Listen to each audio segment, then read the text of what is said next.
Haleluya, puji nama Tuhan. Shalom Bapak Ibu Saudara. Saya percaya kita semua dalam keadaan yang sehat luar biasa, karena perlindungan Tuhan yang sempurna terus melingkupi kita semua. Mari sebelum kita masuk dalam pujian penyembahan, sama-sama kita tundukkan kepala, kita satu di dalam doa. Segala hormat, puji syukur, kemuliaan hanya bagimu Tuhan, Allah kami yang hidup, Raja di atas segala raja, Engkau yang berdaulat atas setiap kami Tuhan. Terima kasih Bapa, terima kasih untuk kasih-Mu yang luar biasa, yang terus boleh kami nikmati dan rasakan hari lepas hari.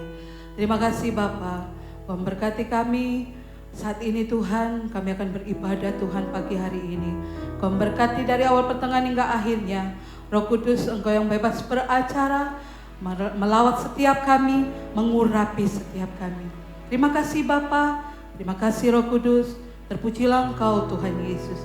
Kami tabiskan ibadah kami pagi hari ini dengan mengucap syukur di dalam nama Tuhan Yesus Kristus, Juru Selamat kami yang hidup. Haleluya, amin. Mari saya mengundang kita bangkit berdiri, kita akan naikkan pujian sukacita. Ada satu sobatku yang setia. Haleluya. Semua bergoyang bagi Tuhan. Haleluya.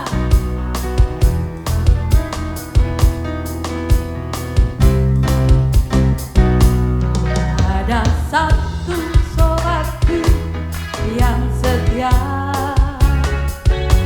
tak pernah dia tinggalkan diriku. Amin. Di waktu aku susah, waktu ku sendirian, Dia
untuk menerima benih kebenaran firman Tuhan. Terima kasih Tuhan. Terima kasih Bapa. Haleluya.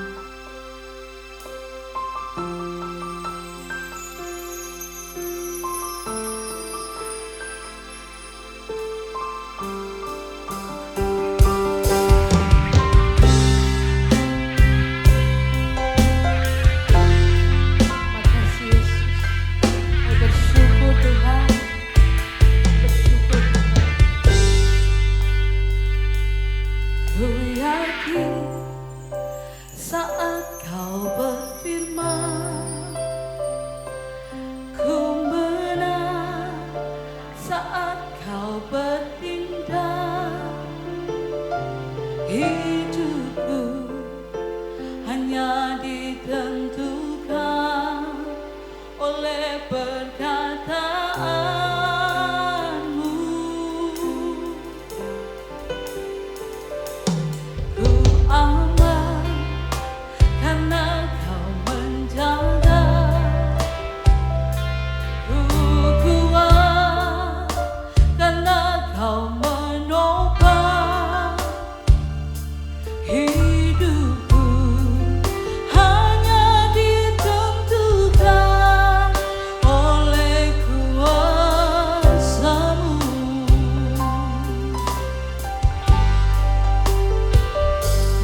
Salam kekasih Tuhan, umat Tuhan yang diberkati, jemaat GBI Family Blessing.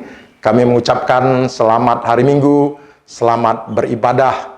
Kita percaya di dalam ibadah itu mengandung janji, baik untuk hidup ini maupun hidup yang akan datang. Baik umat Tuhan, pada pagi hari ini kita akan membahas kebenaran firman Tuhan. Tema kita pada pagi hari ini adalah jangan takut. Iman kita jangan takut. Sebelumnya mari kita satukan hati kita berdoa. Tuhan Yesus, terima kasih buat pagi yang indah ini. Kami kembali dapat beribadah. Kami percaya di dalam ibadah itu mengandung janji. Biarlah Tuhan pagi hari ini kami akan membuka bejana hati ini untuk diisi oleh kekuatan firman-Mu, supaya iman kami terus dikuatkan sampai kami mencapai iman yang teguh. Biarlah kiranya kuasa Roh Kudus memampukan kami untuk mendapatkan pengertian-pengertian benar tentang firman-Mu, supaya kami mendapatkan iman yang benar. Bertandinglah dalam pertandingan iman yang benar. Kami mengucap syukur Tuhan oleh lawatan zaman kasih kuasa-Mu lewat kebenaran firman Tuhan pada pagi hari ini. Dalam nama Tuhan Yesus Kristus, haleluya, amin. Baik kasih Tuhan, tema kita tadi adalah jangan takut. Kita tahu sekarang kita ada dalam suasana masa pandemi, dan kita tahu ini juga melanda seluruh dunia ini. Oleh karena itu Alkitab mencatat dalam 1 Petrus 5 ayat yang ke-9, lawanlah dengan iman yang teguh. Firman Tuhan katakan saudaraku, dalam 1 Petrus 5 ayat 9, lawanlah dia dengan iman yang teguh, sebab kamu tahu bahwa semua saudaramu di seluruh dunia menanggung penderitaan yang sama. Oleh karena itu tidak ada pilihan lain. Apapun yang terjadi saudaraku di dalam masa pandemi ini membuat manusia khawatir. Dan saudara kasih Tuhan, mau bertemu siapapun kadang-kadang kita penuh dengan kekhawatiran. Tetapi Alkitab mencatat Tuhan izinkan ini terjadi dalam kehidupan supaya kita memiliki terus berjuang untuk mendapatkan iman yang teguh. Sebab Alkitab katakan tadi, lawanlah dengan iman yang teguh. Oleh karena itu saudaraku, mari kita pagi hari ini mau sharingkan akan kebenaran firman Tuhan. Firman-Nya berkata, jangan takut.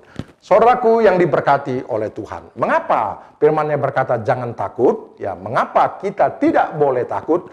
Yang pertama saudaraku, kalau kita takut saudara kasih Tuhan, Alkitab mencatat kita adalah orang-orang yang kurang percaya. Kita adalah orang-orang yang kurang percaya. Kita akan membuka saudaraku di dalam haleluya Matius 8 ayat yang ke-26. Matius 8 ayat yang ke-26. Demikian firman Tuhan, haleluya. Ia berkata kepada mereka, mengapa kamu takut, kamu yang kurang percaya? Lalu bangunlah Yesus menghardik angin dan danau itu, maka danau itu menjadi teduh sekali. Jadi saudaraku, kalau kita takut, maka kita mendapatkan predikat kurang percaya. Padahal kita tahu satu hal yang diminta oleh Tuhan Yesus adalah supaya kita tetap percaya. Hanya satu yang Dia minta, agar kita percaya sampai mujizat menjadi nyata. Jadi Tuhan menginginkan supaya kita adalah orang-orang yang percaya. Dalam Roma 4 ayat yang ke-18, Abraham tetap berharap dan tetap percaya akan setiap janji Tuhan. Oleh karena itu saudaraku, kalau kita takut, saudaraku, yang pertama tadi dikatakan kita mendapatkan status dari Tuhan Yesus adalah orang-orang yang kurang percaya. Padahal Tuhan menginginkan supaya kita percaya dengan segenap hati. Kekasih Tuhan, umat Tuhan yang diberkati. Ini yang pertama. Dan yang kedua, saudara kasih Tuhan, mengapa kita tidak boleh takut? Nah, kalau kita takut saudara kasih Tuhan, kalau kita takut kita tidak yakin akan penyertaan daripada Tuhan. Kita akan lihat saudaraku di dalam Yesaya 41 ayat yang ke-10. Demikian firman Tuhan, haleluya. Yesaya 41 ayat yang ke-10, haleluya. Janganlah takut sebab aku menyertai engkau. Janganlah bimbang sebab aku ini Allahmu. Aku akan meneguhkan, bahkan akan menolong engkau. Aku akan memegang engkau dengan tangan kananku yang membawa kemenangan. Jadi saudaraku, kalau kita takut, saudara kasih Tuhan, kita adalah yang tidak yakin bahwa Tuhan menyertai kita. Amin. Apa gunanya saudara kasih Tuhan kalau kita percaya Tuhan menyertai kita, Tuhan Immanuel, tetapi kita masih takut, saudara kasih Tuhan. Firman-Nya berkata, kalau kita takut, saudaraku, maka kita adalah orang-orang yang tidak yakin akan penyertaan Tuhan. Tapi saya yakin, kekasih Tuhan, umat Tuhan yang diberkati, kita tetap yakin bahwa kita adalah orang-orang yang disertai oleh Tuhan. Oleh karena itu, mari jangan sampai kita takut, saudaraku. Ini yang kedua, saudara kasih Tuhan. Yang pertama tadi, kalau kita takut, kita adalah orang-orang kurang percaya. Yang kedua, kalau kita takut, maka kita adalah orang-orang yang tidak yakin akan penyertaan Tuhan yang memberikan kepada kita kemenangan. Amin, kasih Tuhan. Dan yang ketiga, saudara kasih Tuhan, mengapa kita tidak boleh takut, saudaraku? Sebab saudaraku, takut ini adalah salah satu dari 8 dosa yang membawa kita kepada lautan api dan belerang. Kalau kita takut, Wahyu 21 ayat yang ke-8 firman Tuhan katakan demikian. Wahyu 21 ayat yang ke-8, haleluya. Tetapi orang-orang penakut, orang-orang yang tidak percaya, orang-orang keji, orang-orang pembunuh, orang-orang sundal, tukang-tukang sihir, penyembah-penyembah berhala, dan semua pendusta, mereka akan mendapat bagian mereka di dalam lautan yang menyala-nyala oleh api dan belerang. Itulah kematian yang kedua. Kalau kita takut, saudara kasih Tuhan, maka kita termasuk di dalam 8 dosa yang menuntun kita, membawa kita kepada lautan api dan belerang. Oleh karena itu, kekasih Tuhan, mari saudara, jangan sampai kita mengalami yang namanya ketakutan. Tapi kita mau mengubah, saudara kasih Tuhan, takut ini menjadi takut akan Tuhan. Ya, takut akan Tuhan itu, saudara kasih Tuhan, itulah yang Tuhan rindukan dalam setiap kehidupan orang percaya. Mari kita lihat, saudaraku, soal ketakutan ini melanda dari zaman ke zaman. Ketakutan ini melanda dari zaman ke zaman. Alkitab mencatat, saudara kasih Tuhan, dimulai dari zaman permulaan. Ya, zaman permulaan itu kita tahu, saudara kasih Tuhan, diwakili dalam hal ini, diwakili oleh Adam dan Hawa. Mereka pun pernah mengalami ketakutan di Taman Eden. Saudaraku, di Taman Eden pun sudah mulai ada ketakutan. Kenapa? Karena manusia jatuh di dalam dosa. Saudaraku, karena manusia jatuh di dalam dosa. Kita akan lihat, saudara kasih Tuhan, di dalam Kejadian 3 ayat yang ke-8 ayat yang ke-9 firman Tuhan katakan demikian. Tetapi Tuhan Allah memanggil manusia itu dan berfirman kepadanya, "Di manakah engkau?" Ia menjawab, "Ketika aku mendengar bahwa engkau ada dalam taman itu, aku menjadi takut karena aku telanjang, sebab itu aku bersembunyi." Saudaraku, kita lihat bagaimana yang namanya Adam ini, saudara kasih Tuhan, mengalami ketakutan. Karena apa? Karena mereka jatuh ke dalam dosa. Kita tahu, saudara kasih Tuhan, manusia itu dalam Kejadian 2 ayat 8 ditempatkan di Taman Eden. Tetapi Tuhan bilang, saudara, dalam Kejadian 2 ayat yang ke-16-17, supaya tidak boleh memakan buah pengetahuan yang baik dan jahat. Tetapi mereka, saudara kasih Tuhan, melakukannya, ya, dalam Kejadian 3 ya ayat 1-6. Akhirnya, saudara kasih Tuhan, Hawa dan Adam, saudaraku, tidak taat terhadap perintah Tuhan. Itulah dosa. Sehingga akhirnya, saudara kasih Tuhan, Adam dan Hawa diusir, ya, dari Taman Eden. Masuklah dia ke dunia. Kalau kita tahu, Taman Eden itu, saudaraku, itu kehidupan kekal sebenarnya, tidak ada waktu. Tetapi ketika manusia jatuh ke dalam dosa, maka sudah mulai ada waktu, saudara kasih Tuhan. Makanya Adam berusia 930 tahun. Kekasih Tuhan, umat Tuhan yang diberkati. Saudaraku, ya, karena ya manusia itu mengalami yang namanya ketakutan karena dosa. Ada jalan keluar yang Tuhan berikan. Alkitab selalu menceritakan bahwa Tuhan senantiasa memberikan jalan keluar. Itulah luar biasanya Tuhan Yesus Kristus. Ya, dia selalu memberikan jalan keluar. Apa jalan keluarnya, saudara kasih Tuhan? Ketika manusia namanya ketakutan, saudara kasih Tuhan, karena dosa, Tuhan memberikan jalan keluar. Jalan keluarnya dalam Amsal 28 ayat 13. Barang siapa mengaku dosa dan meninggalkannya akan disayang Tuhan. Jangan sembunyikan dosa kita. Mari kita akui ya kepada Tuhan. Dalam Matius 5:25, segeralah berdamai, saudara kasih Tuhan. Tetapi Yohanes 8 ayat 11 dikatakan, jangan berbuat dosa lagi. Karena kita tahu, saudaraku, dosa itu adalah pelanggaran terhadap firman Tuhan. Upah dosa adalah maut, ya, dalam Roma 6 ayat 23. Kita tahu, saudaraku, di dalam Keluaran 32 ayat ke-32 sampai 33, kalau kita berdosa, nama kita bisa dihapus dalam kitab kehidupan. Nama kita bisa dihapus dalam kitab kehidupan. Dan risikonya, saudaraku, kalau nama kita dihapus dalam kitab kehidupan, ya kita lihat, saudara kasih Tuhan, dalam Wahyu 20:15, kita akan mendapatkan hukuman, ya kita akan dibuang ke lautan api dan belerang. Oleh karena itu, saudara kasih Tuhan, mari firman Tuhan katakan jalan keluarnya, supaya kita terlepas dari ketakutan karena dosa, kita mau selesaikan dosa, barang siapa mengaku dosa dan meninggalkannya akan disayang Tuhan. Yohanes 8:11, jangan berbuat dosa lagi. Tetapi, saudara, kadang-kadang yang namanya dosa menyerang kita juga. Alkitab memberikan jalan keluarnya dalam Mazmur 119 ayat yang ke-11, ketika kita menyimpan janjinya, ya kita tidak akan berdosa. Apa itu janjinya? Janjinya itu adalah firman Tuhan. Oleh karena itu, mari kasih Tuhan, ya, ketika kita menyimpan janjinya, ketika kita bertekun membaca kitab suci, saudara kasih Tuhan, dalam 1 Timotius 4:13, kita membaca kitab suci, di situ ada Ada larangan-larangan atau terhadap dosa yang harus kita jauhi, saudara kasih Tuhan. Inilah, makanya kita menyimpan janjinya dalam Mazmur 119 ayat ke-11. Dan yang kedua, saudara kasih Tuhan, ditambah lagi dengan kekuatan Roh Kudus. Dalam Yohanes 16 ayat 8. Saudaraku, firman dan Roh Kudus itulah kekuatan dua sayap burung nasar yang memampukan kita supaya kita bertahan, supaya kita tidak berdosa lagi. Kekasih Tuhan, umat Tuhan yang diberkati. Sungguh, ya, dosa ini adalah pergumulan. Oleh karena itu firman Tuhan katakan, kita harus melayani Yesus. Dalam 1 Petrus 4 ayat yang pertama, firman Tuhan katakan demikian. Dalam 1 Petrus 4 ayat pertama, haleluya. Oh, glory, haleluya. Jadi, karena Kristus telah menderita penderitaan badani, kamu pun juga harus mempersenjatai dirimu dengan pikiran yang demikian. Karena barang siapa telah menderita penderitaan badani, ia telah berhenti berbuat dosa. Makanya kekasih Tuhan, ya mari kita mau sungguh-sungguh supaya kita tidak berdosa, kita harus memiliki firman dan Roh Kudus. Roh Kudus itu kita minta supaya dia memampukan kita ketika ada ya tantangan, ada cobaan, saudara, kita dimampukan lewat kekuatan firman dan Roh Kudus. Ini yang pertama, saudara kasih Tuhan, bahwa ketakutan itu melanda pada zaman permulaan. Tetapi juga ketakutan itu, saudara kasih Tuhan, melanda di zaman pertengahan. Ini kebetulan diwakili oleh murid-murid. Itu Petrus bersama dengan murid-murid. Kenapa, saudara kasih Tuhan? Kalau yang pertama tadi ketakutan karena dosa diselesaikan dengan mengakui dosa. Tetapi yang kedua, ya, kita lihat, saudara kasih Tuhan, ketakutan ini melanda murid-murid karena apa? Karena ada rupa-rupa angin, saudara kasih Tuhan. Kita akan lihat dulu ayat kebenaran firman-Nya, ya, di dalam Markus 4 ayat yang ke-39. Demikian firman Tuhan, haleluya.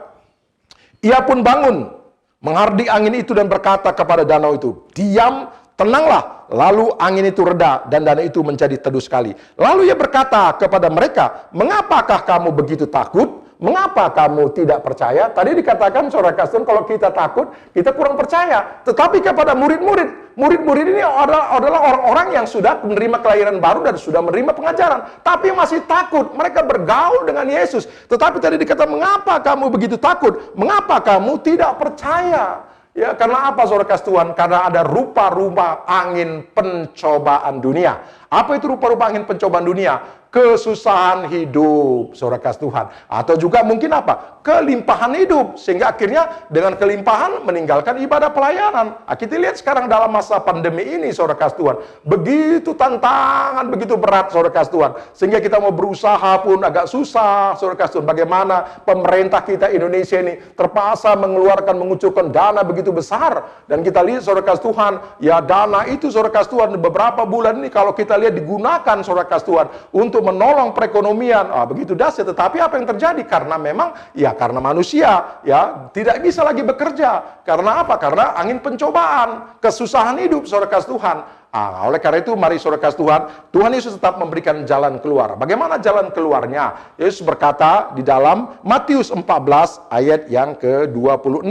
Dalam Matius 14 ayat yang ke-26, haleluya, firman Tuhan katakan demikian. Kata murid-muridnya melihat dia berjalan di atas air, mereka terkejut dan berseru, itu hantu, lalu berteriak karena takut. Tetapi segera Yesus berkata kepada mereka, tenanglah, aku ini, jangan takut. Tuhan Yesus berkatakan, tenang, aku ini, jangan takut. Saudaraku, ketika Yesus itu menghardik, saudaraku, angin itu, dia katakan, diam dan tenanglah. Ini, saudara kasih, itu jalan keluarnya. Ketika kita mengalami yang namanya rupa-rupa angin pencobaan, kekasih Tuhan, umat Tuhan, jangan takut. Ketika mengalami angin pencobaan, tetap pegang kebenaran firman-Nya. Barang siapa yang percaya kepada kitab suci, tidak akan dipermalukan. Kekasih Tuhan, umat Tuhan yang diberkati, Yesus memberikan jalan keluar. Ya, di dalam Yesaya 30 ayat yang ke-15. Dalam Yesaya 30 ayat yang ke-15, haleluya. Glory, haleluya, firman Tuhan katakan demikian. Sebab beginilah firman Tuhan Allah yang Maha Kudus, Allah Israel.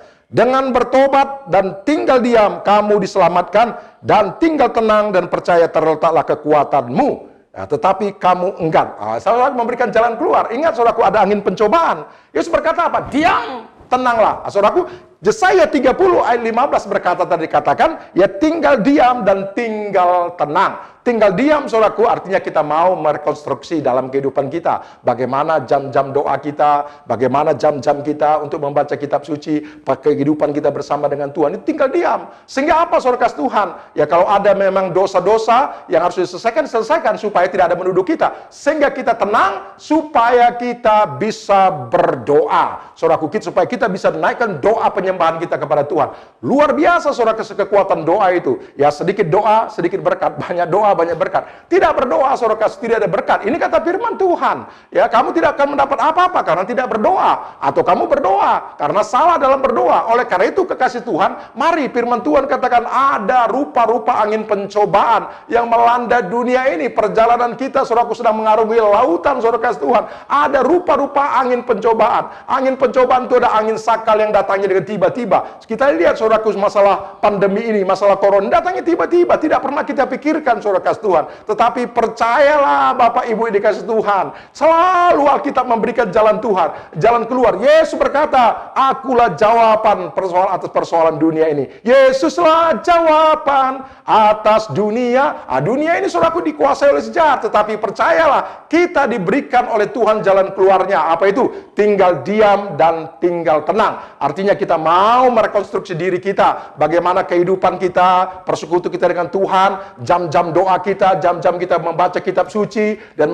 penyembahan kita, dan kita bisa berdoa kepada Tuhan. Kita percaya, saudaraku, ada kuasa doa. Kita lihat, saudaraku, bagaimana yang namanya Elia, manusia biasa, dia sungguh-sungguh berdoa supaya turun hujan, dan tidak hujan juga, saudara kasih Tuhan. Waktu dia berdoa supaya turun hujan, turunlah hujan. Dia juga berdoa supaya tidak turun hujan, hujan pun tidak turun. Kenapa? Karena Elia sungguh-sungguh berdoa. Mari kasih Tuhan, Tuhan memberikan jalan keluar ketika kita mengalami ketakutan oleh karena rupa-rupa angin pencobaan. Yesus berkata, tinggal diam dan tinggal tenang. Disitulah letak kekuatanmu. Ketika ada angin itu, ya saudara, melanda, saudaraku, dana itu ya menjadi ribut, saudara, karena angin ribut. Lalu Tuhan berkata, diamlah, tenanglah kepada danau itu, maka danau itu menjadi tenang, saudaraku. Mari kasih Tuhan, kita jangan sampai mengalami ketakutan, saudaraku, karena rupa-rupa angin pencobaan. Tadi dikatakan dalam 1 Petrus 5 ayat 7-9, lawanlah dengan iman yang teguh, karena itu melanda seluruh dunia. Ya, persoalan-persoalan namanya pandemi corona ini dilawan dengan iman yang teguh. Kita percaya, kasih Tuhan, bahwa janji Tuhan itu ya dan amin, saudara kasih Tuhan.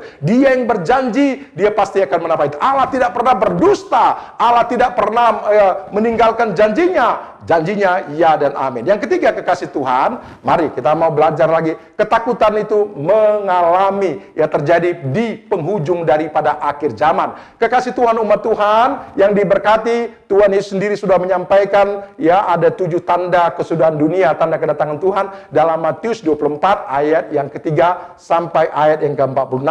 Tetapi saudara kasih Tuhan, mari kita mau belajar, saudara kasih Tuhan. Ketakutan akan dialami oleh manusia di muka bumi ini ketika mereka ya tidak siap untuk menyambut kedatangan Tuhan di awan-awan kemuliaan. Manusia mengalami yang namanya ketakutan. Kita lihat dasar kebenaran firman Tuhan, saudaraku, ya di dalam Lukas 21, haleluya, Lukas 21 ayat yang ke-25. Demikian firman Tuhan. Kedatangan anak manusia, dan akan ada tanda-tanda pada matahari dan bulan dan bintang-bintang, dan bumi, bangsa-bangsa akan takut dan bingung menghadapi deru dan gelora laut. Orang akan mati ketakutan karena kecemasan berhubung dengan segala apa yang menimpa bumi ini. Sebab kuasa-kuasa langit akan goncang. Pada waktu itu orang akan melihat anak manusia datang dalam awan-awan dengan segala kekuasaan dan kemuliaan. Saudaraku, ya akan ada masa manusia seluruh dunia ya yang tidak manusia yang tidak takut Tuhan, pasti dia akan mengalami yang namanya ketakutan sampai mati ketakutan. Saya percaya kekasih Tuhan, umat Tuhan yang diberkati di tempat ini, ya jemaat GBI Family Blessing, ya mungkin belum pernah melihat orang mati ketakutan. Saya yakin, sebab ini saudaraku terjadi pada akhir zaman ketika Tuhan ya menampakkan diri di awan-awan kemuliaan. Manusia itu mengalami ketakutan sampai mati ketakutan. Siapa mereka? Siapa mereka? Firman Tuhan katakan, saudaraku, ya di dalam Wahyu 6 ayat yang ke-15. Wahyu 6 ayat yang ke-15, haleluya. Dan raja-raja di bumi, ini mengalami ketakutan. Raja-raja di bumi, oleh karena itu kita mau menjadi imaman raja-raja, ya, karena raja-raja di bumi ini tidak takut Tuhan, dan pembesar-pembesar serta perwira-perwira dan orang-orang kaya. Jadi orang-orang kaya pun pasti akan mengalami ketakutan. Hartanya mungkin banyak berlimpah-limpah, tapi mengalami ketakutan. Kenapa? Karena dia tidak memuliakan Tuhan dengan hartanya. Tidak memuliakan Tuhan dengan hartanya. Kita lihat saudaraku bagaimana Lazarus dan orang kaya. Kemudian siapa lagi saudara kasih Tuhan?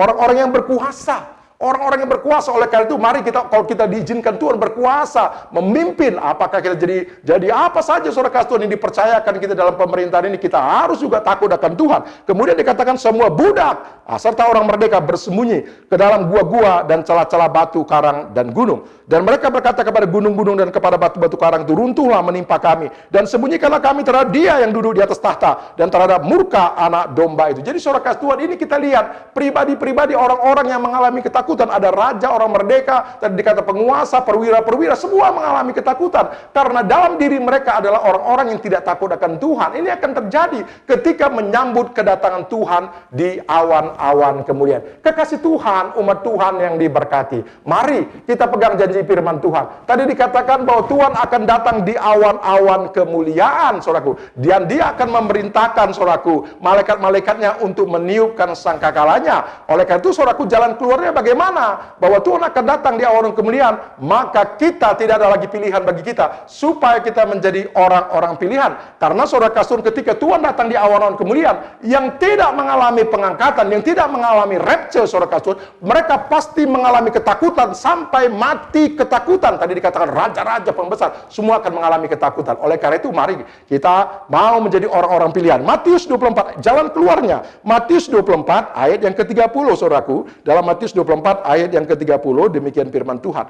Pada waktu itu akan tampak tanda-tanda manusia di langit, dan semua bangsa di bumi akan meratap, dan mereka akan melihat anak manusia itu datang di atas awan-awan di langit dengan segala kekuasaan dan kemuliaannya, dan Ia akan menyuruh keluar malaikat-malaikatnya dengan meniup sangkakalanya yang dahsyat bunyinya, dan mereka akan mengumpulkan orang-orang pilihannya dari keempat penjuru bumi, dari ujung langit yang satu ke ujung langit yang lain. Jadi saudara kasih Tuhan, bagaimana cara jalan keluarnya? Ya supaya kita tidak mengalami yang namanya ketakutan sampai mati ketakutan dalam menyambut kedatangan Tuhan. Pilihannya saudaraku, kita harus semua, gereja Tuhan harus menjadi orang-orang pilihan. Amin. Kekasih Tuhan, kita semua harus berjuang. Selama kita menumpang di muka bumi ini, selagi napas kehidupan masih bersatu, kita harus semua berjuang menjadi orang-orang pilihan. Pertanyaannya kekasih Tuhan, umat Tuhan yang diberkati, siapakah itu orang pilihan? Aku tak pandang kau dari gereja mana, asal kau berdiri atas firman. Saudaraku, tidak ada menjadi masalah kita mau gereja di mana, denominasi apapun. Tetapi kita mau berjuang selama kita menumpang di muka bumi ini, kita harus menjadi orang-orang pilihan yang siap menyambut kedatangan Tuhan di awan kemuliaan. Tuhan Yesus nanti berkata kepada malaikat-malaikatnya, tiupkan sangkakala yang dahsyat bunyinya. Maka Dia mengumpulkan orang-orang pilihannya dari keempat penjuru, dari utara, selatan, timur, dan dari barat. Oleh karena itu kita adalah tercatat dalam orang-orang pilihan. Pertanyaannya, siapa orang-orang pilihan? Alkitab mencatat, saudaraku, ya, di dalam Kolose 3 ayat yang kelima, di dalam Kolose 3, haleluya, glory, Kolose 3 ayat yang kelima, haleluya, inilah ciri-ciri orang pilihan, ya, manusia baru. Karena itu matikanlah dalam dirimu segala butir duniawi, itu percabulan, kenajisan, hawa nafsu, nafsu jahat, keserakahan, dan dikatakan sekali lagi penyembahan berhala. Itu matikan 6, ya, angka 6 saudaraku, angka dosa. Dan yang ketujuh saudara, dan yang kedua saudaraku itu, ya, dikatakan, ya, dan buang. Tetapi buanglah semuanya ini dalam Kolose 3:8, yaitu marah, geram, kejahatan, fitnah, kata-kata kotor yang keluar dari mulutmu, dan dusta. Ini saudaraku, ya, matikan 6, buang 6. Tetapi yang ke-12 sampai ke-14 kata firman Tuhan, haleluya, ke-12, karena itu sebagai orang-orang pilihan Allah, sebagai orang-orang pilihan Allah yang dikuduskan dan dikuduskan, kenakanlah belas kasihan, kemurahan, kerendahan hati, kelemah lembutan, kesabaran. Ayat 13 saudaraku, ya, kita mengampuni dan kenakanlah kasih. Ada 7, kenakan 7 saudara kasih Tuhan. Mari saudara kita menjadi orang pilihan supaya kita sungguh-sungguh bisa menyambut kedatangan Tuhan di awan kemuliaan, dan kita terlepas dari namanya ketakutan dan mati ketakutan. Tadi dikatakan saudaraku, kenakanlah belas kasihan. Belas kasihan ini apa saudara kasih Tuhan? Kita membawa membawa jiwa datang kepada Tuhan, ya, membawa jiwa-jiwa datang kepada Tuhan. Itu dalam Matius 9 ayat 13. Kemudian dalam Yudas 1 ayat 23, rampas mereka dari api, bawa mereka saudara kasih Tuhan. Inilah orang-orang pilihan saudaraku yang mempunyai ciri-ciri saudara kasih Tuhan. Mereka mempunyai, ya, ciri-ciri berbelas kasihan. Tadi kedua saudara kasih Tuhan, mereka memiliki kemurahan. Kemurahan itu murah hati saudaraku. Murah hati itu saudara kasih Tuhan, ya, cepat memberikan bantuan adalah, apalagi sekarang ini masa-masa sulit. Firman Tuhan katakan akan ada masa penghakiman. Perhatikan orang lapar, orang haus, saudara kasih Tuhan, orang asing, orang telanjang, orang lapar atau orang-orang sakit dan orang-orang yang di penjara. Kita lihat gereja ini, ya bagaimana gereja ini gereja yang memberkati, saudara kasih Tuhan, memperhatikan orang-orang lapar, orang-orang haus. Ini adalah kemurahan Tuhan. Gereja ini gereja yang menampilkan dirinya sebagai orang-orang pilihan yang memberikan kemurahan. Tadi katakan lagi, saudara kasih Tuhan, ada kerendahan hati. Rendah hati, saudara kasih Tuhan. Orang rendah hati itu mengutamakan orang lain lebih penting dari dia. Kemudian saudara kasih lemah lembut. Lemah lembut itu, saudara kasih Tuhan, ya orang yang lemah lembut ini adalah orang-orang yang suka mendengar firman, ditegur oleh firman. Orang lemah lembut juga, saudara kasih Tuhan, sabar untuk menuntun orang supaya bertobat. Kemudian saudara ada sabar. Sabar, kesabaran ini, saudara kasih Tuhan, penting sekali. Sabar di dalam kesesakan dalam Roma 12 ayat 12. Untuk menanti janji Tuhan. Ya saudaraku, kalau seandainya kita belum menerima janji Tuhan, tetap percaya, tetap berharap, tetap percaya. Sabar menanti janji Tuhan. Saudaraku, dia pasti akan menepati janjinya. Sabar juga, saudara kasih Tuhan, untuk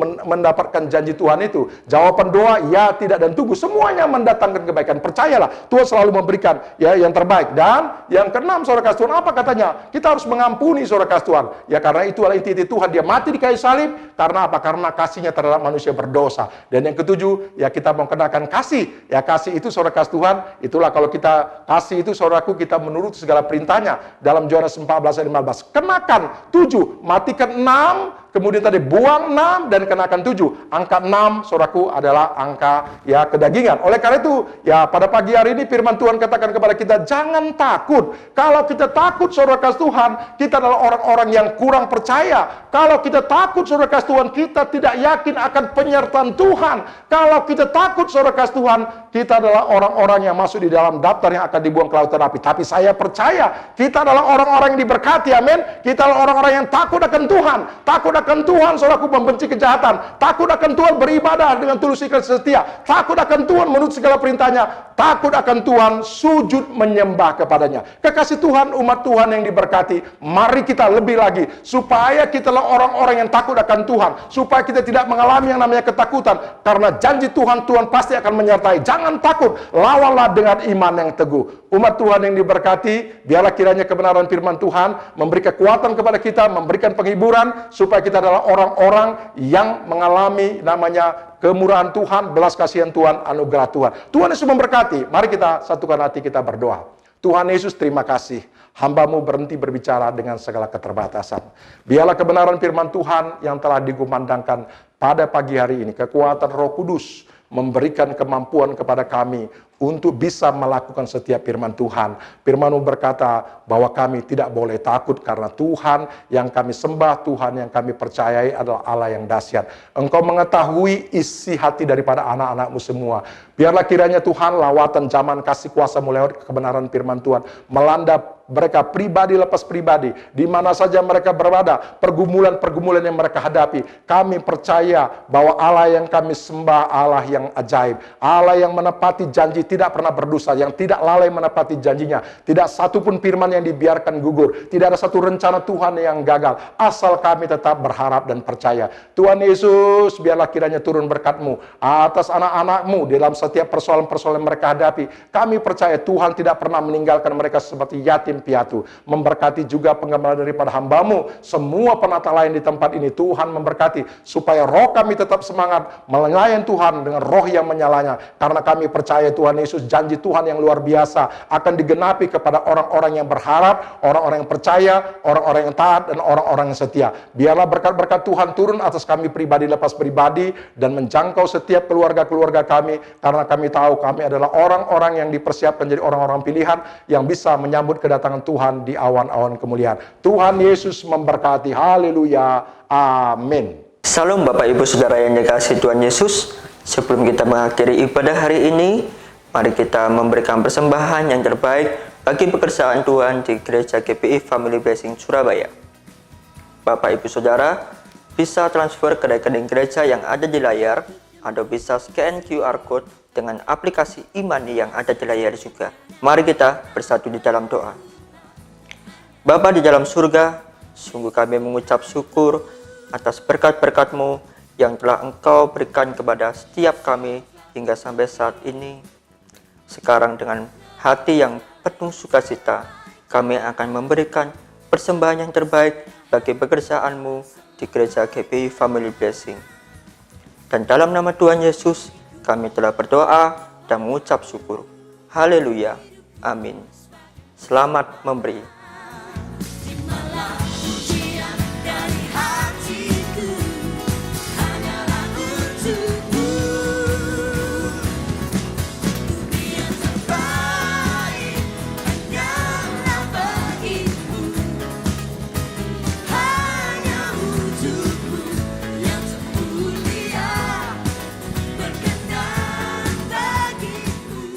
Puji nama Tuhan, mari Bapak Ibu Saudara, saya undang kita bangkit berdiri, kita akan akhiri ibadah ini. Haleluya.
Mari kita berdoa.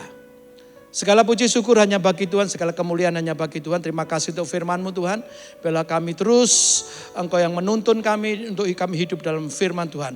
Firman-Mu adalah kebenaran itu. Roh Kudus adalah roh kebenaran, tuntun kami semua untuk hidup dalam kebenaran. Terpujilah nama Tuhan, berkati hamba-Mu. Engkau berkati dia pelayanannya, Engkau berkati juga rumah tangga keluarganya dan kesehatannya. Kau pakai dia lebih lagi untuk kemuliaan nama Tuhan. Dan hamba percaya semua jemaat-Mu yang sudah mengikuti akan ibadah online ini, dimanapun mereka berada, hamba minta berkat-Mu untuk mereka semua. Hamba minta pengurapan Tuhan untuk mereka semua. Engkau yang menyertai mereka, Engkau yang melindungi mereka, dan Tuhan yang menjauhkan mereka dari segala pencobaan. Karena Engkau yang punya kerajaan, kuasa dan kemuliaan sampai selama-lamanya. Terima kasih Tuhan, terpujilah nama Tuhan. Engkau sanggup memulihkan keadaan kami.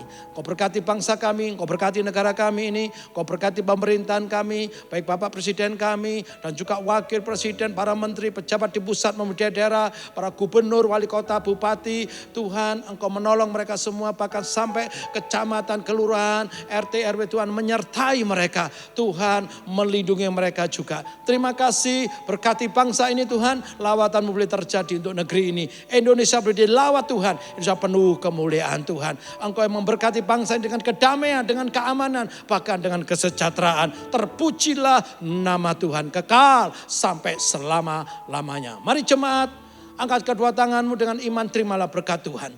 Tuhan memberkati engkau dan melindungi engkau. Tuhan menyinari engkau dengan wajahnya dan memberi engkau kasih karunia. Tuhan menghadapkan wajahnya kepadamu dan memberi engkau damai sejahtera. Berkat ini engkau terima dalam nama Bapa, Putra dan Roh Kudus, yaitu di dalam nama Tuhan Yesus saat ini dan sampai selama-lamanya. Yang percaya bahwa saudara dikasihi Tuhan, diberkati Tuhan, katakan sama-sama, amin. Tuhan Yesus memberkati.